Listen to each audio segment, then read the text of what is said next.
માં એક મિલ માલિક પાસે ખંડણી મુદ્દે મોટા સમાચાર મળી રહ્યા છે। વેપારી પાસે રૂપિયા લેતો વિડિયો હવે સામે આવ્યો છે। 45 લાખ રૂપિયા ટેબલ પર આપતો વિડિયો સામે આવ્યો છે। આરોપી અજય ત્રિવેદી, તેજસ પાટીલ વિડિયોમાં દેખાઈ રહ્યા છે।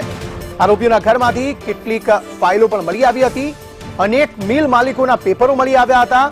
આરોપીઓ સાથે અન્ય કેટલાક પત્રકારો પણ હોઈ શકે તેવી શક્યતાઓ પણ જોવા મળી રહી છે। જો કે આ સમગ્ર મામલાનો એક વિડિયો સામે આવી રહ્યો છે, જેમાં એ શખ્સની સામે રૂપિયા ભરેલો થેલો ખાલી કરવામાં આવી રહ્યો છે અને આ થેલામાં 45 લાખ રૂપિયા હતા જે આપવામાં આવી રહ્યા હતા તે સ્પષ્ટ દેખાઈ રહ્યો છે અને બંને શખ્સો પણ આ વિડિયોમાં સ્પષ્ટ દેખાઈ રહ્યા છે।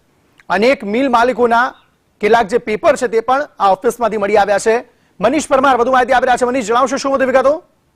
જી બિલકુલ, વાત કરીએ તો સુરતના સચિન જીઆઈડીસી ઇન્ડસ્ટ્રી વિસ્તારમાં આરટીઆઈ કરીને લોકોને હેરાન પરેશાન કરીને રૂપિયાની ઉઘરાણી કરવાની સુરત ક્રાઇમ બ્રાન્ચમાં ફરિયાદ નોંધાઈ હતી। ત્યારે આ વિડીયો છે તે સામે આવ્યો છે, કારણ કે 5 કરોડ રૂપિયાની ખંડણી માંગવામાં આવી હતી અને આખરે 45 લાખ રૂપિયામાં નક્કી થયું હતું અને 45 લાખ રૂપિયા જે રોકડ રકમ આપી હતી તેનો વિડીયો છે તે સામે આવ્યો છે। સ્પષ્ટપણે બંને આરોપીની સામે જે મિલ માલિક છે તે રૂપિયા ખલવી રહ્યો છે તે દેખાઈ રહ્યું છે। એટલે કહેવાય કે આ જે ટોળકી છે તે એક નહીં પણ અનેક મિલ માલિકોને પોતાનો શિકાર બનાવ્યો હતો અને આ રીતના રૂપિયાની ઉઘરાણી કરી હતી। ત્યારે સુરત ક્રાઇમ બ્રાન્ચે તપાસ હાથ ધરી હતી અને અન્ય 6 લોકોના નામ પણ સામે આવ્યા છે, જે આ જ રીતના આરટીઆઈ કરી અને મિલ માલિકોને બ્લેકમેલિંગ કરીને હેરાન પરેશાન કરે છે। ત્યારે આવનારા દિવસોમાં પણ વધુ જે ખુલાસા થાય તે નવાય નહીં, કારણ કે આ 45 લાખ એક દિવસમાં આપ્યા છે। આ રીતના કેટલાક રૂપિયા જે કહેવાય કે મિલ માલિકો પાસે ઉઘરાવ્યા હતા તેને લઈને પણ એક સવાલ ઉભા થયા છે, જે રીતના ન્યુસન્સ ક્રિએટ કર્યું હતું આ સમગ્ર સચિન જીઆઈડીસી વિસ્તારમાં। ત્યારે